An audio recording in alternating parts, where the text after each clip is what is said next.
Maharashtra today 24 news सत्य परिस्थितीचा सविस्तर आढावा। राज्याच्या आर्थिक पाहणी अहवालात महाराष्ट्र पिछाडीवर, विरोधक आक्रमक। विधिमंडळाच्या पायऱ्यांवर विरोधकांची निदर्शने।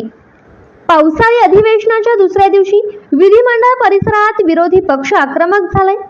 विरोधी पक्षाच्या आमदारांनी आंदोलन करत अर्थसंकल्पात शेतकऱ्यांच्या वाट्याला येथील अक्षता, महायुती सरकारने घेतली दक्षता म्हणत सरकारच्या विरोधात जोरदार निदर्शने केली।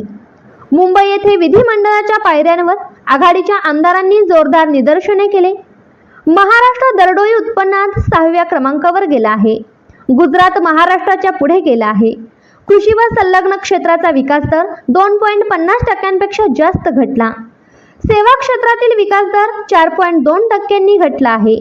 यावरूनच हे अधोगती सरकार आहे अशी घोषणाबाजी विरोधकांनी केली। महाराष्ट्राला गुजरातच्या मागे टाकणाऱ्या सरकारचा धिक्कार असो, महाराष्ट्राला दिवाळखोरीत नेण्याच्या सरकारचा धिक्कार असो, शेतकऱ्याला कर्जमाफी झालीच पाहिजे अशी घोषणाबाजी करत आंदोलन केले। आमदार ॲडव्होकेट यशोमती ठाकूर म्हणाल्या की राज्याच्या आर्थिक पाहणी अहवालात शेती उत्पन्नात मोठी घट झाली आहे। या सरकारचे कृषी क्षेत्राकडे दुर्लक्ष होत आहे।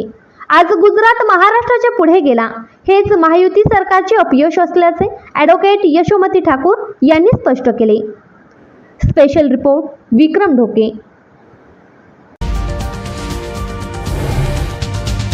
आजच महाराष्ट्र टुडे 24 न्यूजला सबस्क्राईब करा आणि सत्य परिस्थितीचा सविस्तर आढावा पहा।